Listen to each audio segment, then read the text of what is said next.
This is Digital Pathology Today. Now, here's your host, Dr. Joseph Anderson.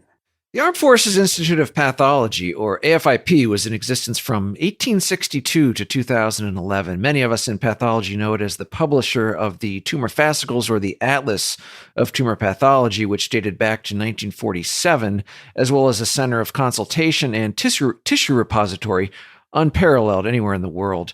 The AFIP was reborn following a series of base closures as the Joint Pathology Center, whose mission is to deliver cost-effective, high-quality, multidisciplinary pathology consultation and education, preserve, modernize, and grow the nation's oldest tissue repository to promote biomedical research. The JPC is the steward of a tissue repository unparalleled in size, age, and diversity. The challenge now is to digitize this collection. Welcome to Digital Pathology Today. I'm Joe Anderson. We're talking with Colonel Joel Moncur, Director of the Joint Pathology Center, and Katie Olson, Acting Director of the Defense Digital Service. Dr. Moncur became the Director of the JPC in August of 2018. His priorities as Director include to digitally transform the JPC repository and to ethically use the data to develop artificial intelligence algorithms. Katie Olson is Acting Director of the Defense Digital Service, overseeing products and operations for an 85-person, quote, team of nerds, her words, not mine, based in 3 locations around the U.S. As a highly qualified expert, Katie brings both her government and private sector experiences to the Defense Digital Service. We're going to be talking about the history of the AFIP through its disestablishment in the early 2000s and its rebirth as the JPC. What is the Defense Digital Service and what types of projects they work on? And then, of course, the big project, which people are excited about, is digitizing the entire collection of the JPC.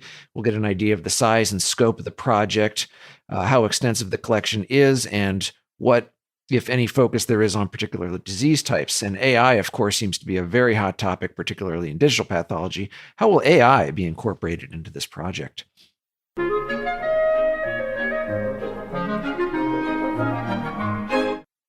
I'm here with Colonel Joel Moncur from the Joint Pathology Center and Katie Olson from the Defense Digital Service. Joel and Katie, welcome to the podcast. Thanks for having us. First, Joel, maybe tell us a little bit about the history of the AFIP. I think many of us in pathology have fond memories of it. Even trainees in radiology, I believe, did a month for the radiology pathology correlation. I myself, a long time ago, spent a month at the AFIP. We're all familiar with the fascicles, which were a very concise yet very important classification of tumors and other diseases. So maybe just tell us a little bit about the history, how far back it goes. I think many people may not appreciate that. And then what happened in the early 2000s? You bet. So the AFIP, or the Armed Forces Institute of Pathology, is a historic pathology institute that was established in 1862. It was originally called the Army Medical Museum at the time. And its original mission was to collect and catalog specimens of morbid anatomy. But that pretty quickly expanded to include expert pathology consultations. And very quickly, the AFIP in the 1900s really became the epicenter of global pathology. And so it attracted the best diagnosticians of the day and researchers. And the AFIP published really the most comprehensive descriptions of many diseases and discovered many new diseases. And they taught pathology in many different contexts, not just to pathologists, but as you mentioned, to radiologists. One of their more impactful studies was the sequencing of the 1918 Spanish flu pandemic virus that was then came to be known as that it was H1N1 influenza virus, and that really was just one of many research projects. The Institute really helped form a lot of our important organizations today. It was integral to the formation of the International Association of Pathology in 1906. It was really critical in forming USGAP in 1986. It was the origin of the National Library of Medicine, was originally the Surgeon General's Library in 1865, and it also formed the National Museum of Health and Medicine. And in 2011, the AFIP was disestablished as a result of the Base Realignment and Closure Commission of 2005. And that was designed to achieve savings by eliminating excess capacity in order to enhance military value. So that was the charge of that committee that ended up disestablishing the AFIP. Okay. And then it was, I don't know if I'm using the right terminology, but in my mind, it kind of had a rebirth as the Joint Pathology Center. And so I'm sure a lot of things changed, but a lot of things have stayed the same. So maybe tell us a little bit about that. What is the mission of the Joint Pathology Center different? Are the stakeholders different? Is the funding different? What's different, and what does the JPC do? Yeah, so most people think that the AFIP just totally went away in 2011, but it was actually the same day it was disestablished. The Joint Pathology Center, as you said, had its rebirth, or the JPC, or Joint Pathology Center, was born at that point. Or the AFIP, which I guess was reborn, and it was to carry on the same exact mission of the AFIP, which is consultation, education, research, and maintenance and modernization of the repository. Congress, as they charged us specifically with modernizing this repository, which is 104 years old. It's the largest in the world, and it has at least 55 million glass slides and 31 million tissue blocks and over 500,000 wet tissue samples. So it's really an unrivaled source of data. So I think that one of our core responsibilities at the JPC, just like the AFIP, is to maintain and modernize that key asset. Okay, yeah, it is an incredible repository of information and tissue blocks, slides, and so forth. And that's what we're going to talk about is, how are you going to go about digitizing this? But then also it is, like you said, it was the source or a center for expertise. And people may not realize it, but, the group of pathologists there were receiving consults, not only from the armed forces, but from, hospitals from the United States and all over the world. And I was fortunate enough to observe, and it was just incredible. So, I think also digital pathology is going to have a huge impact there in terms of your pathologist's ability to interact in real time with doctors receiving consults all over the world. So I think that's fantastic. So Katie, tell us about the Defense Digital Service. What is that? Probably many people may not really be aware of the work you do. Sure. Happy to talk a little bit about DDS and how we got involved in this incredible undertaking with Colonel Moncur's team and the Joint Pathology Center. Defense Digital Service is a SWAT team of nerds that report directly to the Secretary of Defense. We are in place to work on kind of two buckets of work. One are, something is on fire. So the department needs to rapidly respond to something. So for example, during the pandemic, we were tasked to work with the NSA to secure the vaccine, to make sure that we could safely deliver, a vaccine to the American people, despite risks of cyber security threats. The other end of the spectrum is making giant leapfrogs on behalf of the department, leapfrogging the current state of technology in government, and hacking all the bureaucracy along the way that it takes to get there. And I think this project with the Joint Pathology Center is a really good example of taking a giant step forward in the sorts of technology we have within the department. Okay. So this is leapfrogging. This is making huge advances, hopefully not putting out fires. So how did this project come about? I think we're in the midst of a digital transformation, and you're clearly the beneficiaries of a rich repository, but maybe give us maybe a little behind the scenes of the nuts and bolts of how it came about. Sure. We were tasked last year by, I believe it was the Defense Innovation Board, who was looking at, the sort of like nature of some of the projects that had been kind of languishing in the department for a while. And I think this is a project that Congress, to Colonel Moncur's point, had tasked JPC with several years ago in the NDAA. And the department leadership sort of said, okay, this is in light of the pandemic. This is exactly the type of repository you would like to have. Going back to, again, to Colonel Moncur's point, there's research. The slides and the tissue samples go all the way back to the Spanish flu. And so I think that the pandemic really sort of lit a fire under us to move forward with digitizing the collection. So the JPC brought in DDS to help convert the trove of samples into a digitally accessible modern collection. So we've been working alongside the Defense Health Agency and the JPC to create a system for digitizing, tagging data, and integrating AI and machine learning in association with the tissue slides. So a lot of our work has focused on constructing a minimum viable product or a prototype that will allow the JPC to maintain and sustain a scalable digitization process that includes building the IT infrastructure for the data, sharing de-identified data with approved researchers, addressing some of the privacy and security issues around this type of information. So, we've been working really closely, in partnership with Colonel Moncur's team to build to prototype the process and move it into a place where it can be sustained. And as new information, new tissue samples become available, we can incorporate them into the collection as well.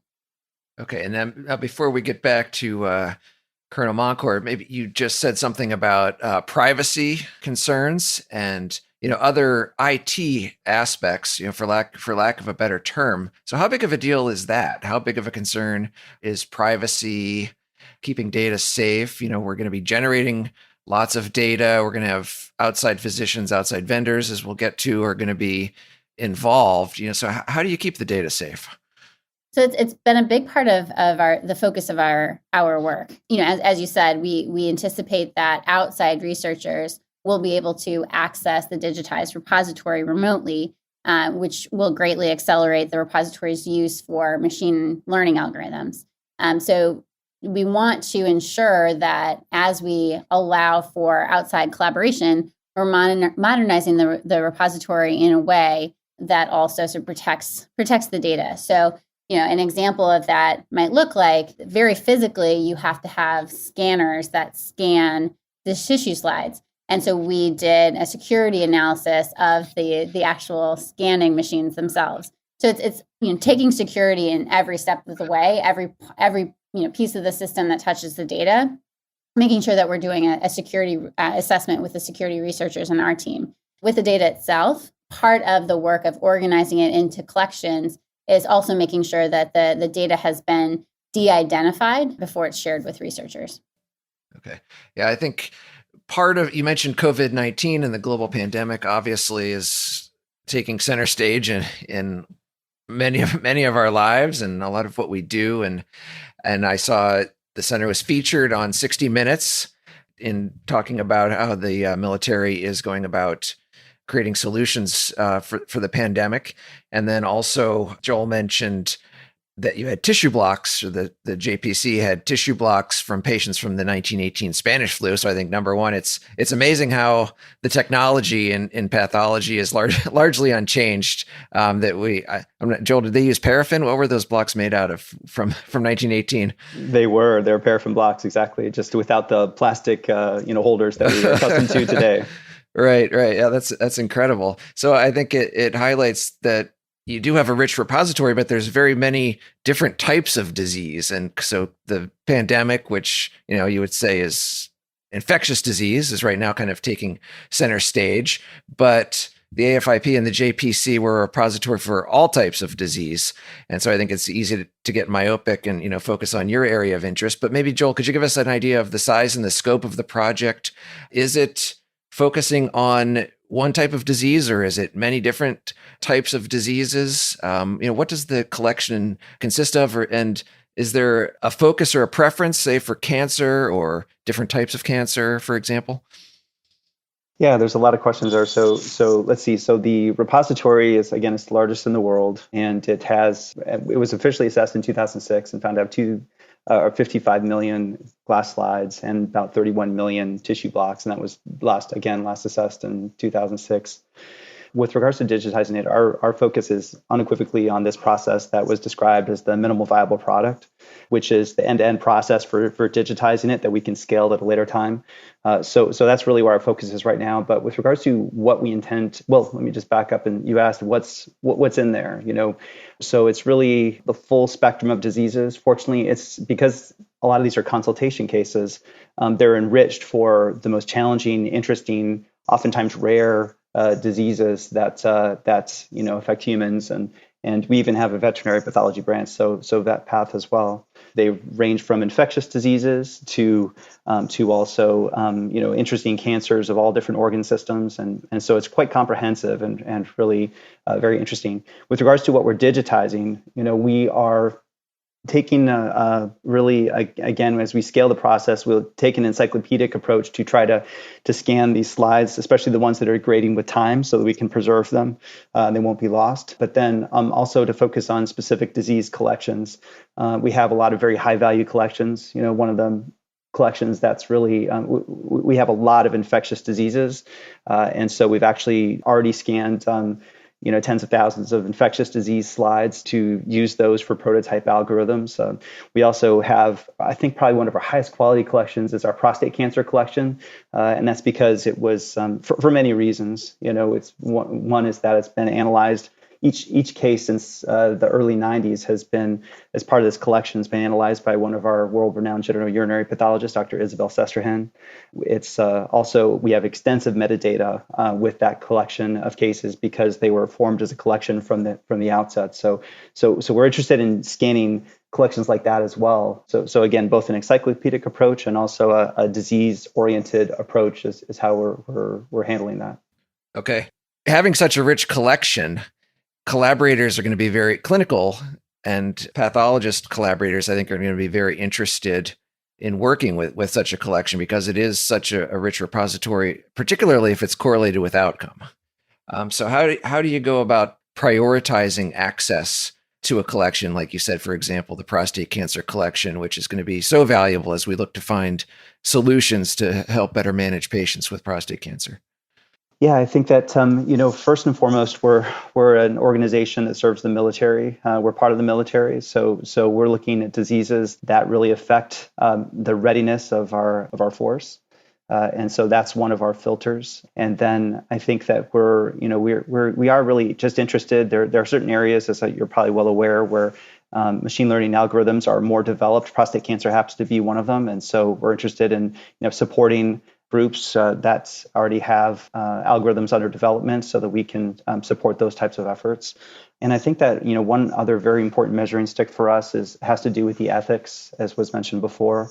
We are really, our highest priority is to ensure that the information, the data, is handled ethically in accordance with the DoD's AI ethics principles. And we take it as our most serious responsibility to ensure that privacy of patients is protected, that the operational security of the military is protected, and that our partners share our approach to ethics with regards to this data. Data. Yeah. Now, speaking of partners, so scanning these slides or archiving the collection is not it's not a one-step process, right? It's not like you scan the slides and then you're done. It's way more complicated than that. I mean, you guys can probably tell me, you guys probably know better than I do, but you have the slide, it gets scanned, then there's many other levels or layers. It can be annotated, indexed, stored. Then we can develop algorithms that sit on top of it, computational pathology algorithms, for example. So it's a multi-layer project that's complicated, and certainly you're not able to do that all yourself. And so you're going to engage partners, outside vendors, researchers, and so on. So Katie, maybe tell us a little bit about the process of how you go about selecting and working with vendors.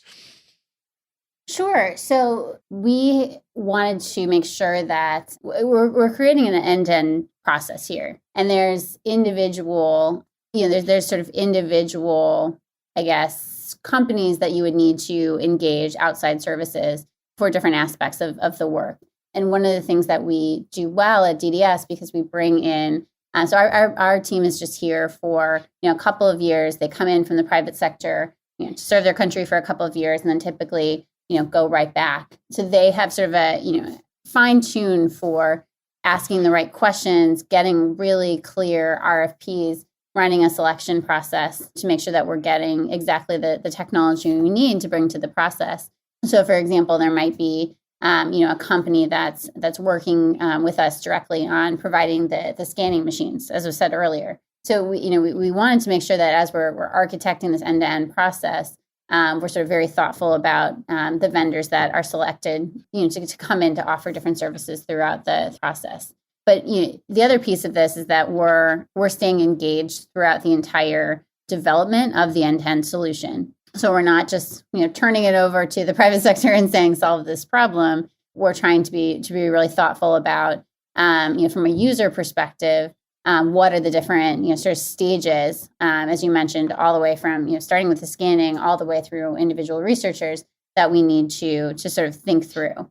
been helping to architect the entire end-to-end solution. So that starts with the digitization of the physical slides themselves, includes augmenting and replacing typical clinical process workflows, which is something we rely on our UX UI designers on our team to meet with individual users to think through, to the more sort of business side of it, which is accelerating and widening the space of research partnerships. So people on our team reaching out, in partnership with Colonel Moncur to different research institutions around the country that would be able to use this collection once digitized. Okay. Yeah. So once it is digitized, once all is said and done, and I know it's never really going to be done, it's probably an evolving project. And you folks have kind of said you want to get the minimal viable product out there. So once you have the minimal viable product, what's that going to look like in terms of people being able to access it? Maybe Katie, give us your thoughts, and then we'll see. And then Joel. We've already started, going down the path of some of these partnerships. So, for example, we've been working with the National Cancer Institute and Johns Hopkins University as we sort of build out this collection. So, I think the goal is to add a sort of consortium of universities and research institutes that could responsibly use this collection in their research. And so, I think another sort of step is onboarding the right set of partners who will agree to the sort of ethical considerations and be supportive of the collection as we grow it. So there's certainly a next step here in widening the number of partners that we have, and who can also reinvest in continuing to maintain and grow the collection over the time. As was said, this is a huge collection. So in addition to new slides becoming available, we still are going to continuously work through the backlog of these 50 million slides. So there's still quite a lot of work to do, and I think we're trying to find additional partners who will support and reinvest even as they're using what comes online for their research. So I think in terms of what it looks like for those partners, we want them to have digital access, which includes reverse image search and the ability to select curated set of slides. So, for example, maybe around a particular type of cancer, so that they can be really specific in the types of external research collaborations that they're interested in, the sort of very specific work that they might want to accelerate within the field. So, making it accessible and sortable is really a big part of what we hope to see. Yeah, let me ask it more specifically for you, Joel. What is this going to look like for the pathology community? Is there going to be a resource for educational purposes in residency training? Are the fascicles still going to be there or be reincarnated? Is the pathologist, the practicing pathologist going to be able to log on and look up a set of challenging cases just in the course of a day? Like, oh, I have a difficult case. I wonder what I can find, from the JPC collection. How are researchers going to approach this? I think it's really all of the above, and you described a lot of different, instances where we would, hope to use these data. So I think that first and foremost, we're really trying to get the data, create high quality data that can be accessible and used by researchers for the purpose of machine learning algorithms. But there's all sorts of interesting additional benefits. You mentioned education. By all means, we think that it's very important to take full advantage of these. I think that as a resident, I remember being able to sit down at the AFIP and look at more examples of diseases in one afternoon than I could see an entire year of training had I not been in such a great environment. And we can export that digitally. So I think that that's something we're interested in. And I think that, and so there's lots of other benefits of the digital information, that we hope to take advantage of. Right. Okay. Now, AI seems to be a very hot topic, particularly in digital pathology. I think you can't go anywhere really without hearing about it, and everyone's excited. And I think there may be a lot of misconceptions and a lot of high hopes, so I think, roughly we're going to get benefits in terms of the workflow, but then also in diagnostic assist, and then also in developing predictive and prognostic markers. What's your approach to AI in this project, Katie? What we say at DDS, to your point, there's this sort of AI magic or AI dust, that people want to be able to use really quickly. And of course, there's incredible transformational power when you are able to have all of this data aggregated in a way that you can then start to produce interesting algorithms to help you, for example, predict the prevalence of a certain, the prevalence or likelihood of a disease. It starts with the foundations. You can't bring AI to a solution set unless you have good data that is well architected, stored, tagged. A big part of our focus is before we even can realize the power of AI, we're trying to get the building blocks right and make sure that we have sort of common architecture for the backlog as well as a process for new slides coming in. Yeah. And Joel, what do you think this is going to mean for the practice of pathology, being able to overlay these AI algorithms, not only for the practice of pathology, but how AI is going to add value to the JPC collection? It's incredible. We know that that there are many diseases yet to be discovered that are sitting within the repository, and we really do hope that the AI tools will be able to mine that information.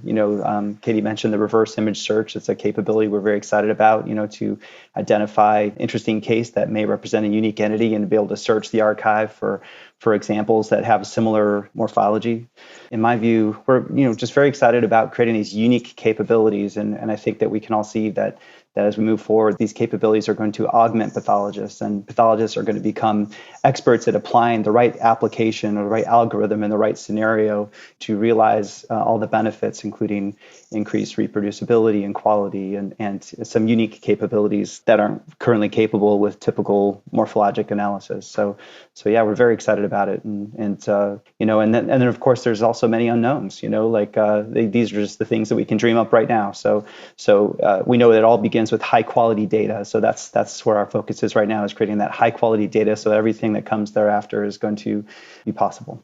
Yeah, there are many unknowns. So I think this is very, very exciting to see what we are going to be able to make possible. Well, Joel Moncur and Katie Olson, thank you so much for being with us. And before we wrap up, maybe let the listeners know a little bit about you. Katie, how did you get involved first? Maybe tell us a little bit about your background. How did you first get involved with Defense Digital Service? Sure. So I was tapped by Brett Goldstein, who's the outgoing director of DDS, to join the team back in early 2019. I had worked for Brett over a decade ago for the city of Chicago when he was the first chief data officer for the city of Chicago, and in fact, the first chief data officer for a city in the U.S.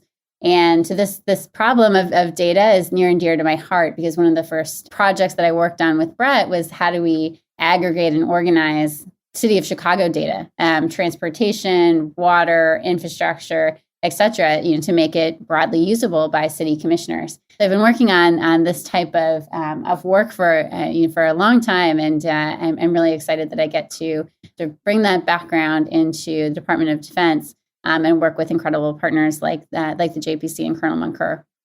Okay, yeah, that is incredible. Having lived in Chicago, I know what a massive, impressive operation the city of Chicago is. I don't think there's anything quite like it. So if you've ever used the city of Chicago's open data portal, that was something that Brett and I worked on together in the early days. So working on this type of data infrastructure has been a labor of love across multiple geographies and levels of government. Yeah. And Joel, you and I go back, quite a number of years. And, so thank you on behalf of pathologists for all the work you're doing. And thank you for letting us into kind of what you do at the Joint Pathology Center. So just tell us a little bit about your background and how you came to head the JPC.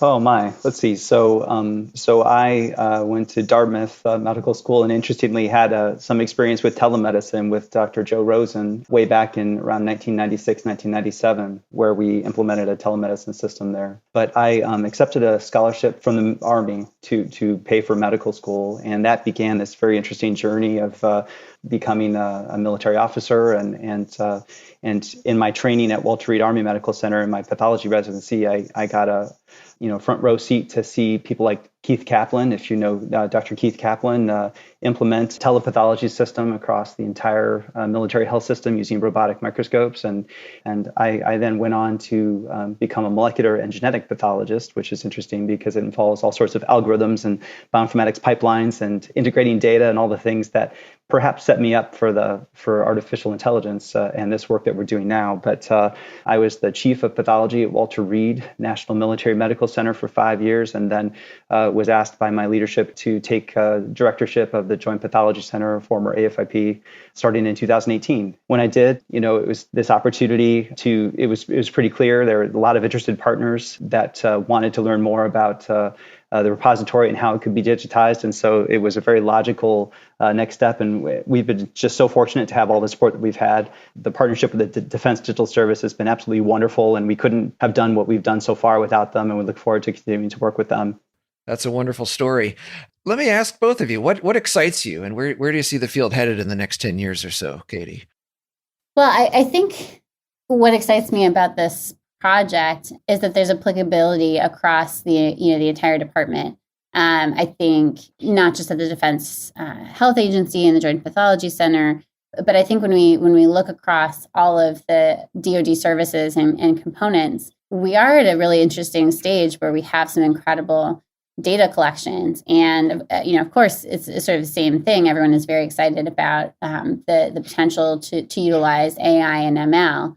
But I think that there's a good opportunity to do this the right way. When you have so many organizations contributing data and leveraging it, we want to take the opportunity to get it right. And I also think, of course, we've been speaking about the end-to-end process piece here, but there's also, as we think about moving to cloud architecture, and as we are continuously fronted with cybersecurity challenges, those will be interesting pieces to bring to the digitization of data across the department as well. So I'm excited that this is going to be, I think, a good example of how the department can get it right to digitize a collection of something in particular and leverage it to really change, in this case, the future of health. Yeah. I think it is a great opportunity to use leverage and change the future. So Joel, what excites you and where do you see things headed? Just very privileged to work with this group of people, our pathology team, the JPC and the DDS, I think because everybody approaches what we do with an attitude of service. And, ultimately, we really want to, with regards to medicine, we want to create algorithms, use this data for good, so that it really allows us to provide improved care and improve quality and ultimately better serve our patients. And I also think that I believe we're doing some very important work on behalf of the Defense Health Agency and the Department of Defense as a whole with the data governance policy and our approach to ethics. Because, as Katie mentioned, this technology is affecting every domain within the Department of Defense. And, the solutions that we're finding, the approach that we're taking, how careful we're being is really going to have ramifications for the entire system and benefit the entire system. So I think that those are two areas that excite me. And ultimately, and as a pathologist, quite simply, I'd love to be a plugged-in pathologist that gets the opportunity to take full advantage of some of these great algorithms to save time, to improve accuracy, and to just augment my capabilities to do my work. So excited about all those things. Right. Yeah. A plugged-in pathologist. I think that's a good thing to be. Well, our guests have been Joel Moncur from the Joint Pathology Center and Katie Olson from the Defense Digital Service. We'll see you next time on Digital Pathology Today.